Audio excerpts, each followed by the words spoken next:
अल्हम्दुलिल्लाह अल्हम्दुलिल्लाह वस्सलातु वस्सलामु अला साहिबिल कुरान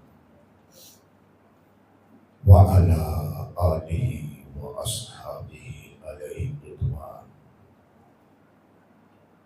व अला मुजद्दिदिना अश-शेख अल-इमाम अहमद रज़ा खान व अला शेखिना वलिय्यिल कामिल अत्ताह बिन अब्दिर रहमान अम्मा बअद फ़अऊज़ु बिल्लाहि मिनश शैतानिर रजीम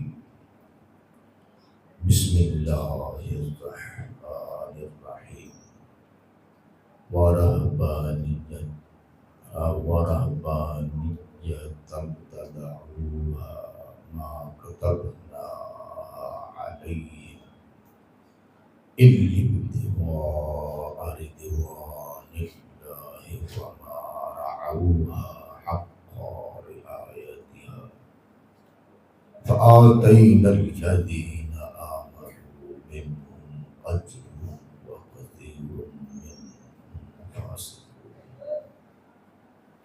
सदक़ल्लाहुल अज़ीम व सदक़ रसूलुहुन नबियुल करीमुल अमीन व बल्लग़ना अस्हाबहुल मुकर्रमीन व नहनु अला ज़ालिका मिनश शाहिदीन मिनश शाकिरीन अल्हम्दुलिल्लाहि रब्बिल आलमीन। सबर कहूँ कि मालिक व मौला कहूँ तुझे, बाग़े खलील का गुले सहबा कहूँ तुझे, तेरे तो वस्फ़ आए बेतनाही से है बरी। हैरान हूँ मेरे शाह में क्या क्या कहूँ तुझे, लेकिन रज़ा ने ख़त्म सुखन इस पे कर दिया। खालिक का बंदा खल्क का आका कहूँ तुझे, या साहिबल जमाल व या सय्यिदल बशर मिन वजहिकल मुनीर लक़द नुब्बिरल क़मर ला युमकिनु सनाउ कमा काना हक़्क़ुहु बादस खुदा बुजुर्ग तुही किस्सा मुख्तसर। सरकार की मिदहत में है ताबे सुखन किसको, खुद अहले सुखन मैंने हैरत में पड़े देखे। या साहिबल जमाल व या सय्यिदल बशर मिन वजहिकल मुनीर लक़द नुब्बिरल क़मर ला युमकिनु सनाउ कमा काना हक़्क़ुहु बादस खुदा बुजुर्ग तुही किस्सा मुख्तसर।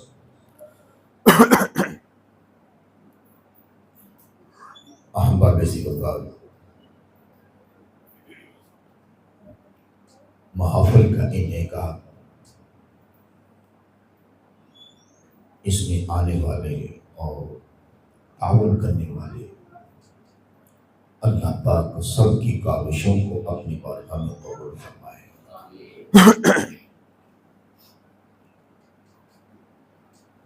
मौजू का ताज्जुब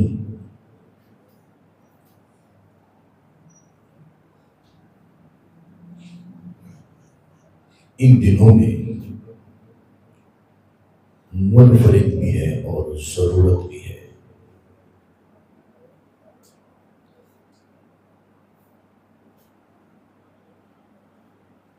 मौजू इसको मिलाद के साथ भी जोड़ना है और इस पर आप गुफ्तगू सुन भी चुके हैं।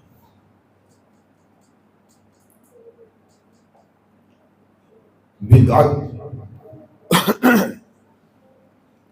के माने के बयान के अंदर ही इब्तिदा में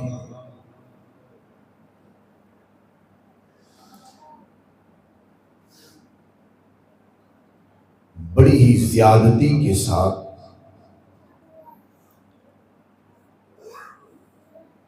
लोग इसमें मुलव्वज़ होकर इसके माने को तब्दील करते हैं। ये एक अरबी का लफ्ज है। अरबी का लफ्ज है राजुल। माना इसका उर्दू में मर्द। लफ्ज है बाब। माना इसका दरवाजा। मिरवाहतुन माना इसका पंखा। जितने भी उसकी ट्रांसलेट है। अगर लफ्ज बिदअत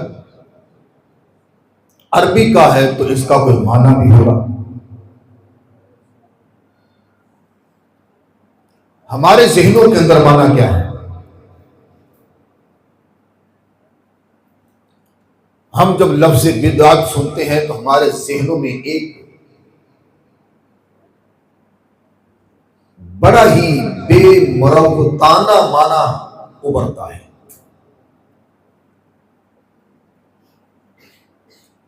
कि इसका माना बुराई, शर, जहन्नम में ले जाने वाला काम।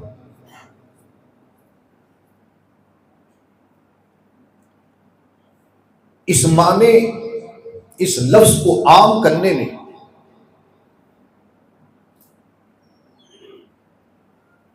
मद्दे मुकाबिल ने बड़ी चालाकी से काम किया है।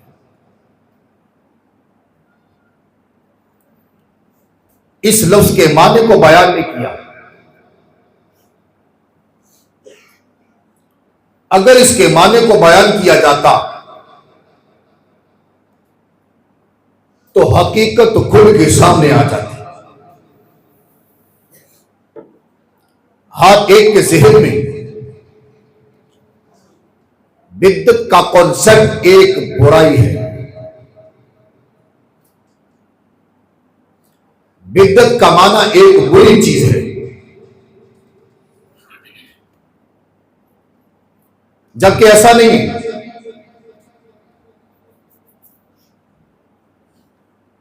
बिदअत का माना कोई नया काम करना, कोई नया काम करना, ऐसा काम कि जिसका पहले वजूद ही ना हो, स्ट्रक्चर भी ना हो, ऐसा काम अल्लाह पाक जल्ला जलालुहु व अम्मा नवालुहु को एक नाम के साथ पुराने पाक में पुकारा गया, बदीउस समावाति वल अर्द, कि बगैर नमूने के जमीनों आसमान को बनाने वाला अल्लाह पाक ने हर चीज की तख्लीक बगैर नमूने के की है। ना उसका पहले कोई फर्द मौजूद था, ना कोई उसका किसी ने स्ट्रक्चर बनाया हुआ था। जैसे हमारे यहां मकान बनता है, उसका पहले नक्शा बनाया जाता है, या नहीं तो किसी के मकान का कोई स्ट्रक्चर ज़हन में होता है, उसके मुताबिक उसकी तामीरात होती है। अल्लाह पाक ने जमीनों आसमान को बनाया, इसका नमूना पहले कोई मौजूद नहीं था। तो इस चीज को बयान करने के लिए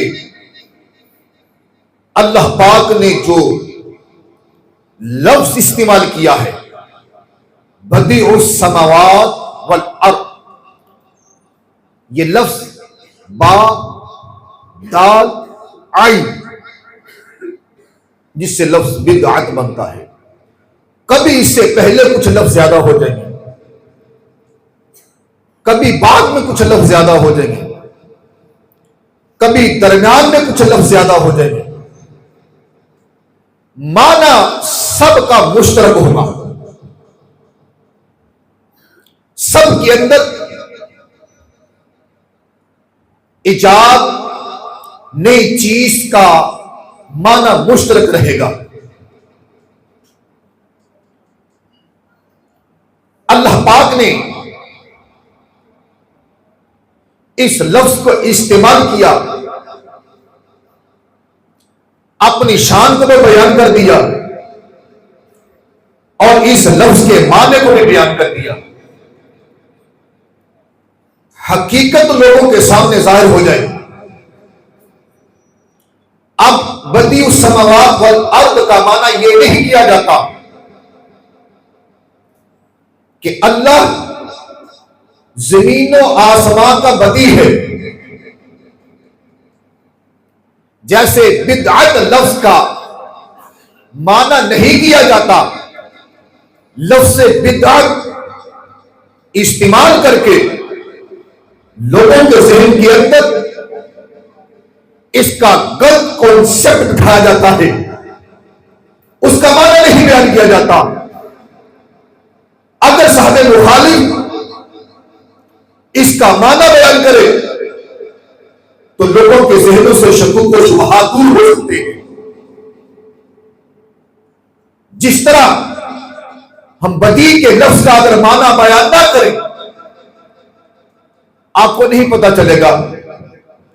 जब हमने बयान किया कि बगैर नमूने के बनाने वाला,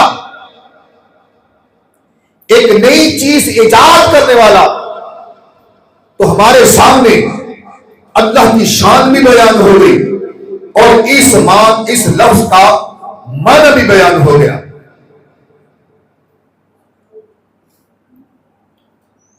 कुछ जो है इसमें इस्तिलाही बातें भी हैं, क्योंकि मौजू जो है टिपिकल भी है, डिफिकल्ट भी है, लेकिन आपके जो है वो तरागट का भी समान साथ ही रखना है, इसको भी साथ ले लेके चलना है। यह तो मैंने आपके सामने इसका एक लफ्जी माना बयान किया, इसका एक शरई माना है कि जिसके करने से सुन्नत रसूल खत्म हो जाए उसको बिदअत कहते हैं। जिसके करने से सुन्नत रसूल खत्म हो जाए उसको बिदअत कहते हैं। और सुन्नत किसको कहते हैं? ये एक ऐसी बात है जिस पर सबका इत्तेफाक है, लेकिन साहब मुखालिफ ने अपनी तरफ से माना घड़े। जबकि सुन्नत कहते हैं कोई नबी पाक सल्लल्लाहु अलैहि वसल्लम ने काम किया हो, करने का हुक्म दिया हो, सहाबा ने नबी पाक अलैहिस्सलाम की मौजूदगी में कोई काम किया, नबी पाक सल्लल्लाहु अलैहि वसल्लम ने उससे रोका या ना रोका। तीन बातें, नबी पाक अलैहिस्सलाम ने काम किया, सुन्नत, नबी पाक अलैहिस्सलाम ने काम करने का फरमाया, यह भी सुन्नत। सहाबा ने कोई काम किया, नबी पाक अलैहिस्सलाम ने ना रोका, वो करना सुन्नत। या सरकार आलम सल्लल्लाहु अलैहि वसल्लम ने उससे मना कर दिया तो वो ना करना सुन्नत। ये तीन ही कैटेगरी है, ये तीन ही कैटेगरी है सुन्नत की। जबकि साहब मुखालिफ तीन कैटेगरी को छोड़कर एक चौथी कैटेगरी अपनी तरफ से ईजाद करता है, जिसको खालिस्तन बिदअत गुमराहिया कहेंगे। उसका यह कहना है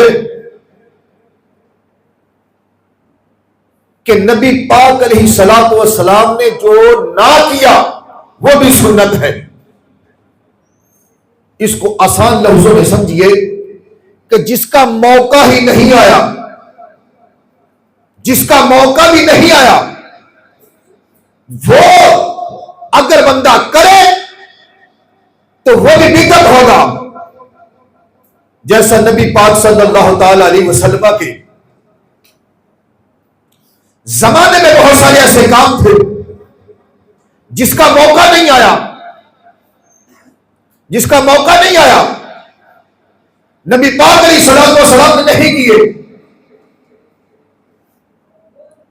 तो वो अगर करेंगे तो साहबे मुखालिफ ये कहते हैं कि बिदअत है। क्यों? जहां पर नबी पाक अलैहिस्सलाम का ना करना सुन्नत है, बात गलत है। इसलिए नबी पाक अलैहिस्सलाम का फरमाना वो सुन्नत, करना वो सुन्नत, सहाबा को कोई काम नबी पाक अलैहिस्सलाम की मौजूदगी में करना वो सुन्नत, और नबी पाक अलैहिस्सलाम का रोकना यह सुन्नत है। उसका मौका ना आना, उसका मौका ना आना और वो ना किया जाना, इसको अगर सुन्नत बनाएंगे तो पूरी कायनात जो है वो जहन्नमी हो जाएगी। इसलिए कि इमाम नबी सल्लल्लाहु अलैहि वसल्लम के जमाने में मस्जिद बड़ी मुख्तसर सी थी, छत खजूर के पत्तों से बनाई गई थी, उसके पिल्लर खजूर के तने थे, चटाइयों की जगह, कालीन की जगह आम सादी चटाइयां थी। फर्श जो है वो ये ऐसे नहीं लगे हुए थे जैसे हमारे जमाने में, सादी जमीन थी, जबकि पत्थर तो मौजूद था। कैसो मिस्रा के महल्लात में पत्थर लगे हुए थे, उनके फर्श में पत्थर लगे हुए थे, और कई लोगों के घर जो है पत्थर से बने हुए थे, लेकिन मस्जिद कच्ची थी। तो क्या मस्जिद को पक्का करना नबी पाक अलैहिस्सलातु वस्सलाम की मुखालफत होगा कि सरकार अलैहिस्सलाम ने नहीं किया? क्या यह बिदअत होगा? नबी पाक अलैहिस्सलातु वस्सलाम ने कालीन नहीं बिछाया, क्या यह बिदअत होगा? बड़ी तवज्जो वाली बातें हैं। सरकार अलैहिस्सलातु वस्सलाम ने फरमाया वो सुन्नत, नबी पाक अलैहिस्सलाम ने मना किया वो सुन्नत, सहाबा ने किया, सरकार ने मना ना किया वो सुन्नत, या सरकार सहाबा ने किया या नबी पाक अलैहिस्सलाम ने मना किया वो सुन्नत, जिसका मौका ही नहीं आया वो ना करना सुन्नत नहीं, उसको शरीयत के दरवाजे से देखा जाएगा कि शरीयत के कानून के तहत जो है वो जायज बनता है तो जायज है, अगर नाजायज बनता है तो वो गुनाह है। ये तरीकाकार है भाई।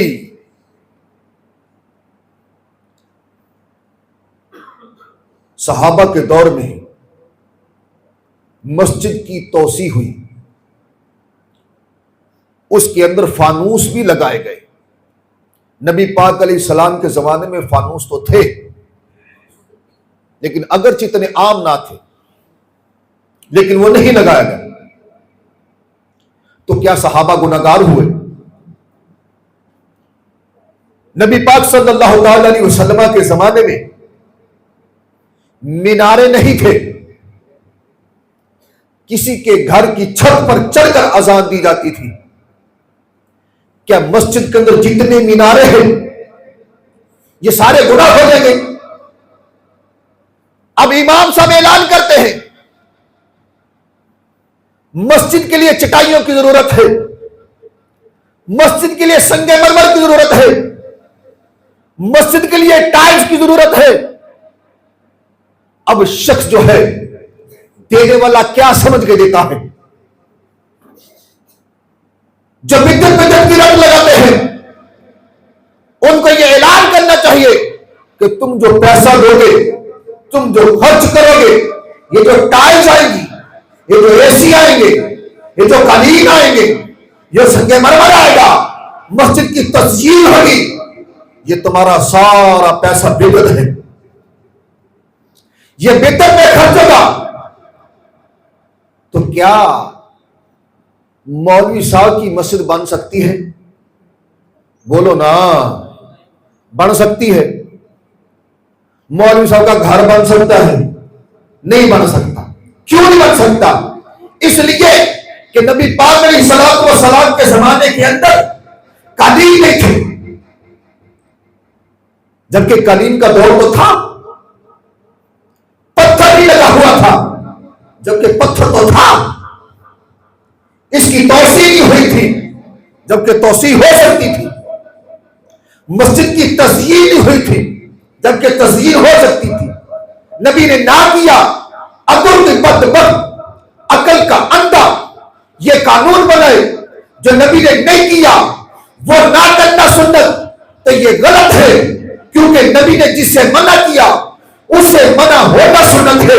जिसका मौका नहीं आया, अगर वो ना किया गया, अगर जमाने में किया जाए, तो उसको कुरान और सुन्नत के जो है कानून है उसके अंदर देखा जाएगा। अगर उनके असूलों के मुताबिक है वो जायज है तो वो करना जायज है। अगर उनके असूलों के मुताबिक अगर उसको ना करना जायज है, ना करना जो है वो साबित हो जाए, तो फिर उसका ना करना जो है वो ही जरूरी है। देखिए, बड़ी आसान सी मिसाल है, बड़ी आसान सी मिसाल है। हम बुखारी पढ़ते हैं। किस किस को बुखारी के नाम से तारुफ है? सबको है। तो बोलो तो सही यार, मैं तसलसल दे नाल बयान कर रहा हूं, मेरी आवाज का कुछ महसूस भी हो गया होगा। तसलसल दे नाल बयान कर रहे हैं ते तुसी तसलसल सुन रहे हैं। अगर कोई साडा जोर लगता तो तुसी भी थोड़ा ला लो,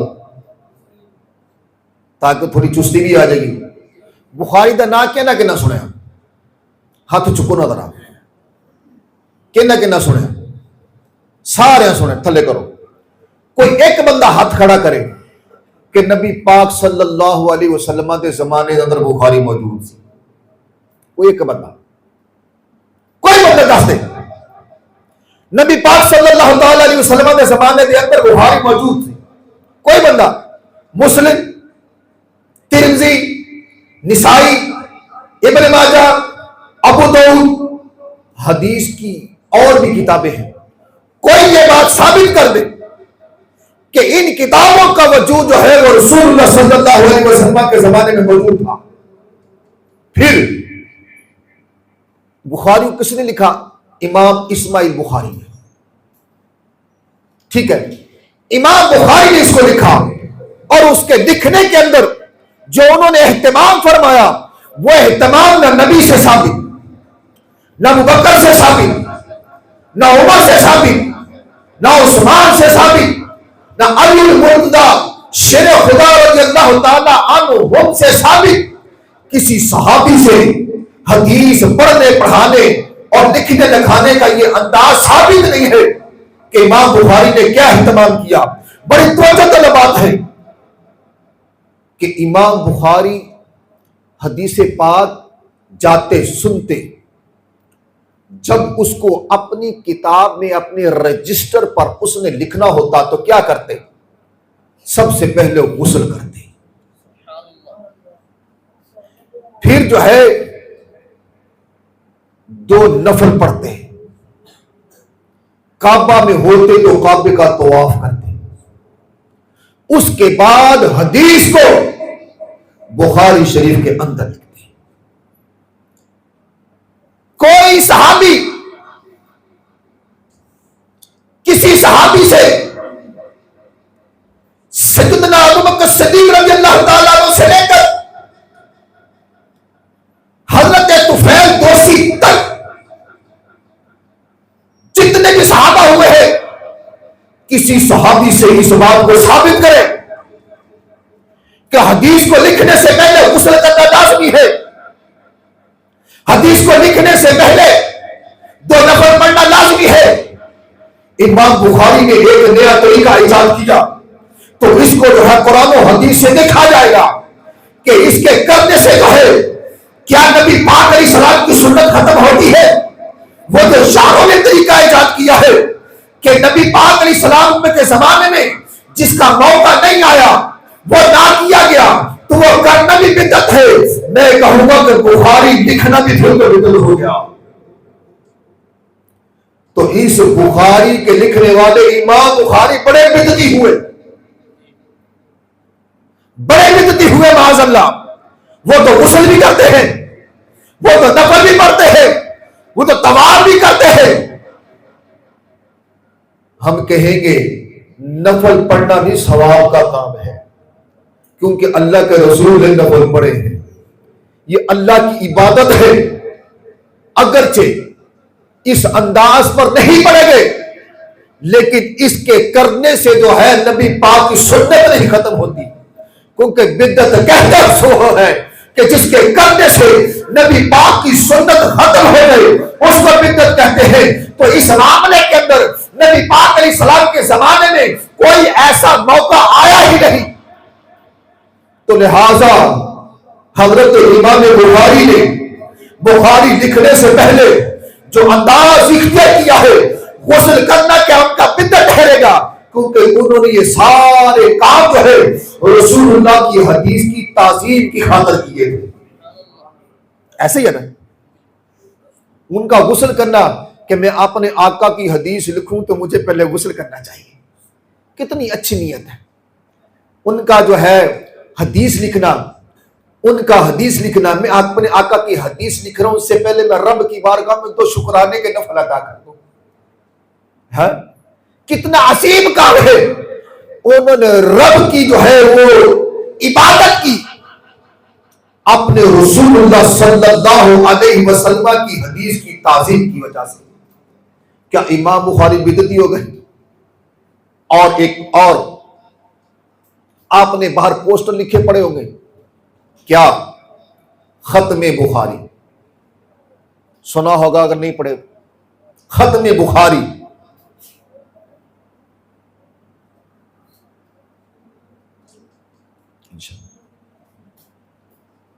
खत्मे बुखारी, ये खत्मे बुखारी क्या था कि मदरसों के अंदर हदीस पढ़ाई जाती है, फिर जब बुखारी का इख्तिताम होने लगता है, उसकी 2 या 1 हदीस छोड़ दी जाती है।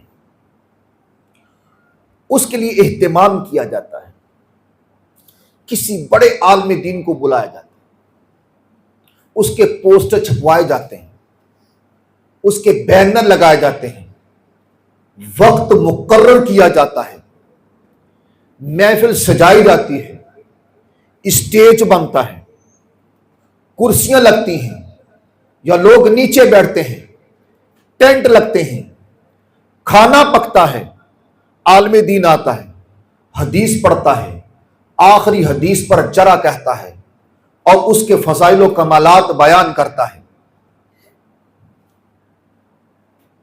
और उसके बाद दुआ होती है, लोग लंगर खाते हैं और चले जाते हैं। क्या यही काम सारे मिलादे रसूल में नहीं होते? बड़ी तवज्जो वाली बात है। नबी की हदीस के लिए एहतमाम के टाइम भी मुकर्रर किया गया, आलिम दीन को भी बुलाया गया, पोस्टर सजाए गए, बैनर लगाए गए, टेंट लगाए गए और स्टेज सजाया गया। उलमा आए, तकरीरें हुई, हदीस पढ़ी गई, दुआ मांगी गई, खाना खाया गया। यही बातें रसूलुल्लाह सल्लल्लाहु अलैहि वसल्लम की हदीस की ताज़ीम के अंदर जायज है, तो हदीस वाले के लिए क्यों जायज हो रही? तो जो तो है, तो वो जो है आप लोगों की, ये बैनर लगाना, आलिम दीन को बुलाना, वक्त मुकर्रर उनसे बयान करवाना, स्टेज लगवाना, उसमें बाद में लंगर चलाना, और यही बातें अगर रसूलुल्लाह की हदीस के लिए हो सकती है तो हदीस वाले के लिए क्यों नहीं हो सकती? ये चीजें क्या किसी सहाबी ने की है?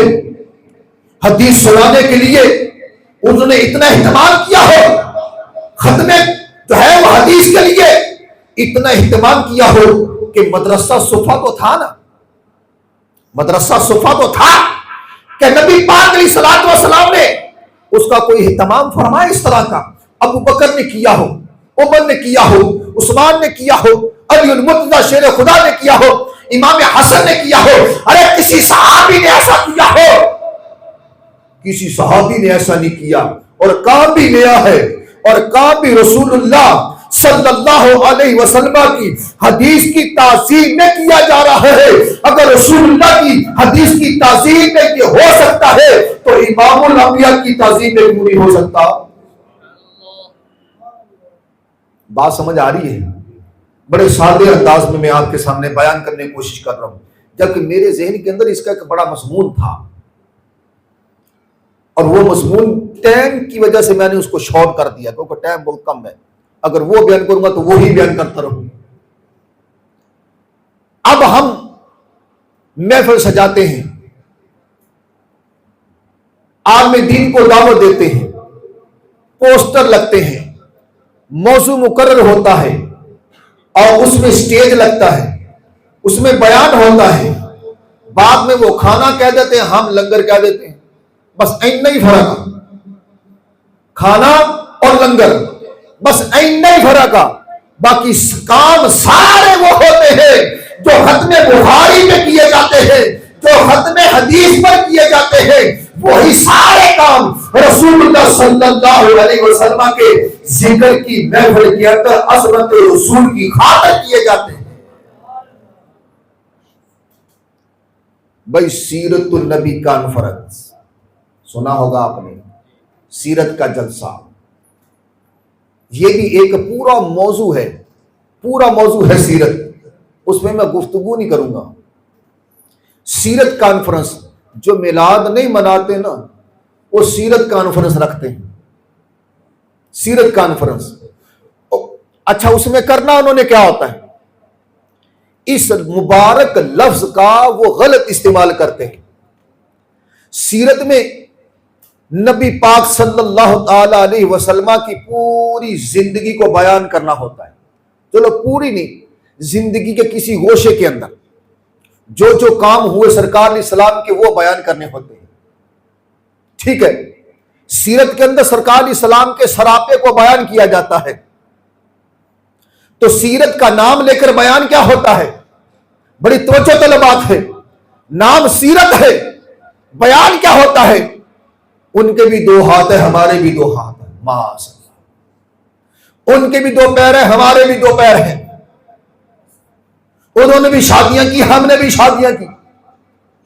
वो भी कारोबार करते थे, हम भी कारोबार करते हैं। और अल्लाह के बंदे, ये सीरत नहीं है, ये इंसान का तारुफ है। भाई इंसान के दो हाथ होते कौन नहीं जानता? इंसान का एक सर है कौन नहीं जानता? इंसान के दो पैर है कौन नहीं जानता? इंसान शादी करता, बच्चे पैदा होते कौन नहीं जानता? इंसान कारोबार करता है कौन नहीं जानता? इंसान का तारुफ इंसान के सामने करवाना बेमाना है। तुम सीरत रसूल को बयान करना है तो ये बयान करो कि उनका हाथ तो हमारे इतना एक हाथ था, लेकिन अगर मुसल्ले पे खड़े होते हाथ उठाते थे तो जन्नत में पहुंच जाता था।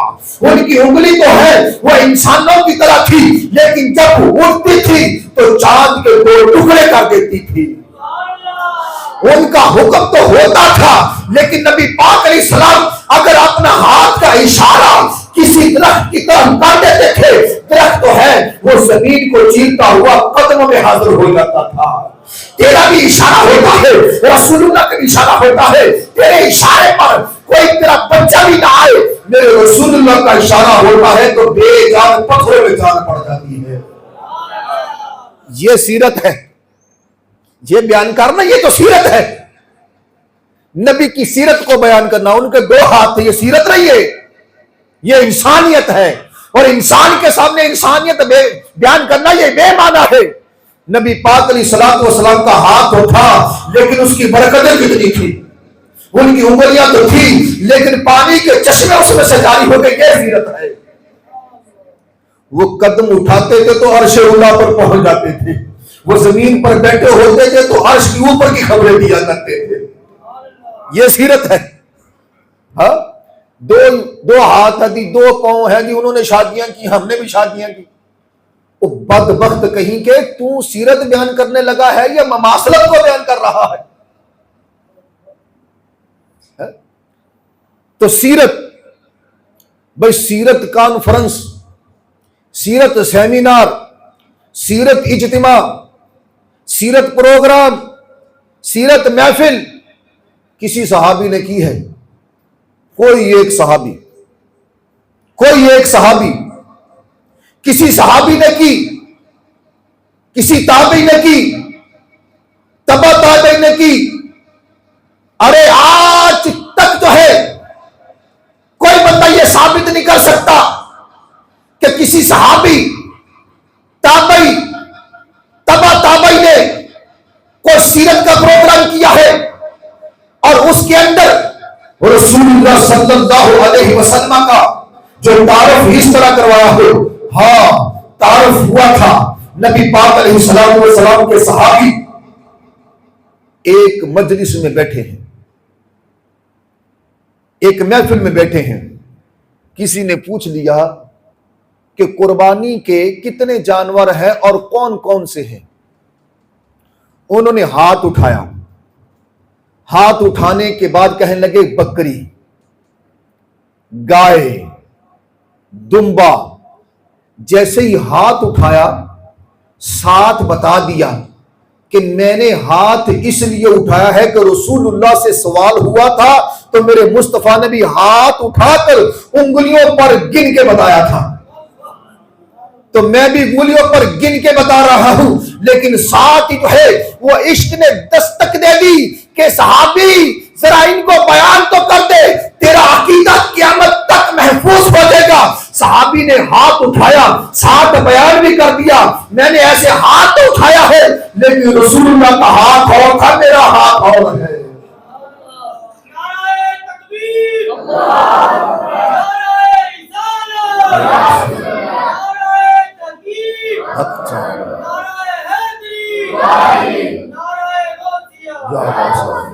नबी पाक अलैहिस्सलाम के चचा हजरत अब्बास, जिनको रसूलुल्लाह सल्लल्लाहु अलैहि वसल्लम अभी कहा करते थे कि मेरे बाप। हाँ, अब क्योंकि उम्र के एतबार से वो सरकार इस्लाम से बड़े थे, उम्र के एतबार से किसी ने उनसे पूछा कि आपकी उम्र ज्यादा है या रसूलुल्लाह की उम्र ज्यादा है? अल्लाह अकबर, बड़ा इम्तिहान है, बड़ा इम्तिहान है। लेकिन वो सब अगरचे चचा थे, लेकिन उनको पता था कि मेरा भतीजा इमामुल अंबिया है। यहां अदब करना बहुत जरूरी है। बड़ा जबरदस्त जुमला कहा, अहले सुन्नत का अकीदा बन गया। फरमाने लगे बड़े तो वही हैं, बस मैं पैदा चंद दिन पहले हो गया। बड़े तो वही है, मैं पैदा पहले हो गया। इसको कहते हैं अहले सुन्नत वल जमात। हाँ, तो ये अदब। अब सीरत का नाम लेकर और रसूलुल्लाह सल्लल्लाहु अलैहि वसल्लम की सीरत नबी, सीरत रसूल का टाइटल लगाकर उसमें जो है वो इंसानियत को बयान करना, ये सीरत नहीं है। सीरत ये है कि वतोहा का चेहरा था, मां साबुल बसर की आंखें थी, जुमुल्ला के गोरे गोरे हाथ थे, आलम नशरह अल्लाह का सदर का सीना था।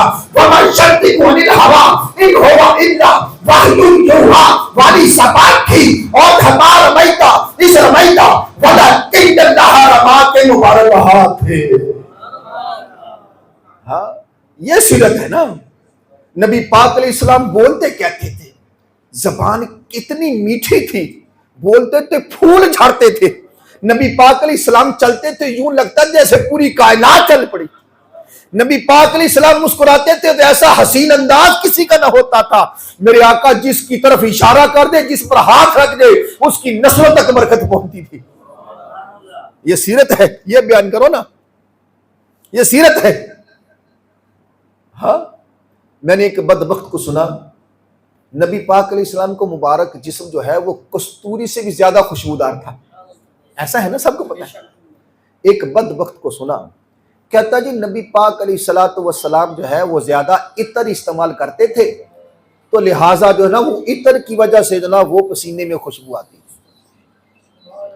ऐसे अकीदे पर लानत भेजने को दिल चाहता है या नहीं? ऐसे अकीदे पर लानत भेजनी चाहिए या नहीं? और जिनके जिस्म मुबारक की खुशबू कस्तूरियों की खुशबू से आला, जहां से गुजर जाए वो रास्ते महक जाएंगे। तो एक मुझे वाकया याद आ गया कि यमन के अंदर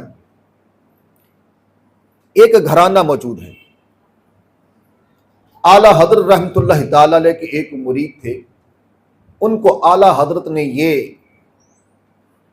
एक करामतन खुशखबरी दी थी कि तुम 150 साल जियोगे, तुम 100 साल जियोगे या इससे ज्यादा, और तुम बड़ी शख्सियात का जो है दीदार करोगे।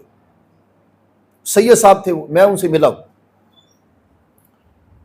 तो वो कहते हैं कि मैंने हदीस पाक में पढ़ा हुआ था कि नबी पाक सल्लल्लाहु ताला अलैहि वसल्लम की बारगाह में एक औरत आई, उसकी बेटी की शादी थी, गरीब थी, खुशबू नहीं थी। तो नबी पाक अलैहिस्सलाम की बारगाह में खुशबू लेने के लिए आई। सरकार अलैहिस्सलाम ने कहा कि एक खुले मुंह वाली कोई शीशी लेके आना। वो दूसरे दिन या बाद में खुले मुंह वाली शीशी ले आई। नबी पाक अलैहिस्सलाम ने बाजू मुबारक से पसीना उतारा, चंद कतरे उसके अंदर डाल दिए, फरमाया कि जाओ जाकर लगा दो। अब जिस दुल्हन को वो लगा, वो दुल्हन नहीं महकी, आज तक उसकी नस्लें महक रही हैं। उसके खानदान में एक औरत ऐसी होती है जिसके बदन से रसूलुल्लाह के पसीने की खुशबू आती है। कहते मैंने ये सुना था, फिर मैंने इसको ढूंढना शुरू किया, मुझे पता लगा कि फला मुल्क में फला जगह रहते हैं। फरमाते हैं कि मैं वहां गया, पता चला कि वो काफी ज़ईफ हो चुकी हैं। फरमाते कि मैं गया, उनसे मुलाकात की, कैसे जैसे ही मैं उनके कमरे के पास पहुंचा मुझे खुशबू आना शुरू हो गई। कहते मैं खुद अपनी आंखों से उसकी ज़ियारत की, वो उस खुशबू को खुद मैंने महसूस किया। हाँ, और जिनके पसीने की खुशबू जिस औरत को लगे उसकी नस्लें महक जाए, तो रसूलुल्लाह की अपनी खुशबू का क्या होगा। अच्छा, ये सीरत का जो अंदाज इन्होंने बयान किया हुआ ना, ये सीरत का अंदाज है ही ना। सीरत जलसा किसी ने किया ना, कोई इस अंदाज से किसी सहाबी ने जिक्र किया। तो मिलाद मनाना, अगरचे ये एक मिलाद का सबूत एक अलग मौजू है, मेरे ज़हन में उसका मवाद था, मैंने इसलिए उसको टच नहीं किया कि हो सकता है किसी का ये मौजू हो, मैंने इसलिए इसको बयान नहीं किया। मिलाद मनाना, इसमें क्या होता है, क्या होता है जी? पहले सबसे क्या हुई? तिलावत हुई। कुरान पढ़ना नाजायज है किसी वक्त में? नात पढ़ी, नात पढ़ना नाजायज है। उसके बाद नबी पाक अलैहिस्सलाम के फज़ाइल व कमालात बयान हुए, क्या ये करना नाजायज है? इसके बाद दुआ होगी, सलातो सलाम दुआ, उसके बाद लंगर। इनमें से एक चीज पर हाथ रख के कह दे कि ये चीज नाजायज है, ये चीज नाजायज, एक चीज पर हाथ रख के कह दे कि ये नाजायज है। कहेंगे रसूलुल्लाह के जमाने में नहीं हुआ, तो तुम मुझे साबित करो। बुखारी का ये अंदाज है, खत्म बुखारी का, रसूलुल्लाह के जमाने में हुआ, तो तुम सीरत के जलसे लाते हो, किस सहाबी ने सीरत का जलसा कराया? अगर तुम वहां टेंट लगा सकते हो, अगर तुम मौलाना को बुला सकते हो, अगर तुम स्टेज लगा सकते हो, वक्त वगैरह लगा सकते हो, सीरत के अंदर बयान कर सकते हो, हाँ वो रसूलुल्लाह का मिलाद मना तो तुम्हें दर्द क्यों होता है?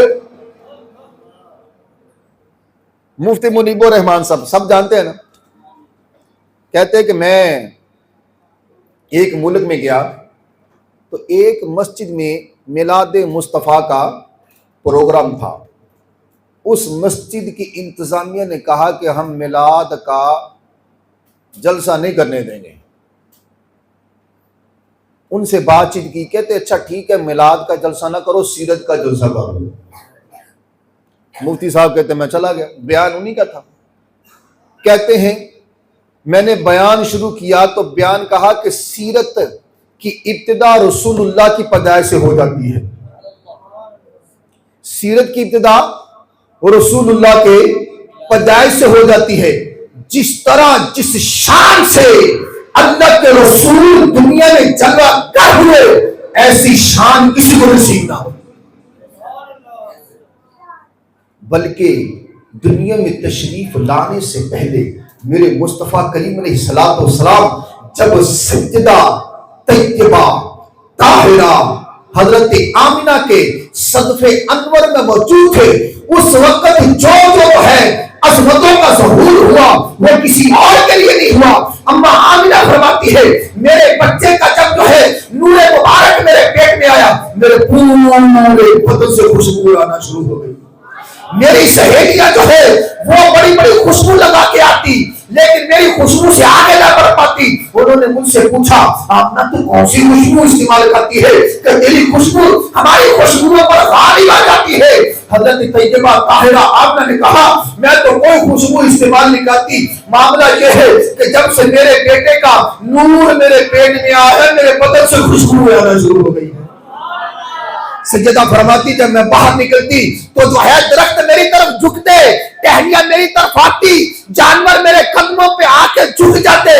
फरमाते जिस रुकीले पत्थर पर मैं कदम रखती वो पत्थर मोम की तरह नरम हो जाया करता था।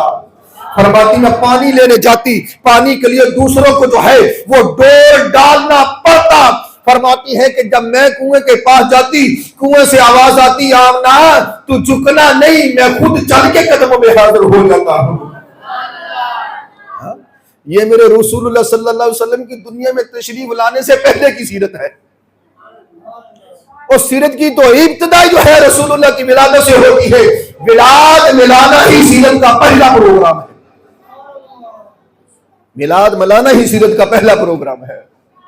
अल्लाह पाक अक्ल सलीम अता फरमाए, हमें जो है रसूलुल्लाह सल्लल्लाहु अलैहि वसल्लम की अजमतों पर झुक जाने की तौफीक अता फरमाए। हमारा मरना हमारा जीना हो ही रसूलुल्लाह, बस जिंदगी अगर खूबसूरत बनाना चाहते हैं तो बस यही मकसद होना चाहिए और इसके अलावा मकसद कोई नहीं। अल्लाह पाक जो कुछ जुमले अर्ज किए अपनी बात हमें कबूल फरमाए। सवाल था कि हमारे यहाँ उसूल और मेयार क्या बनेगा कि क्या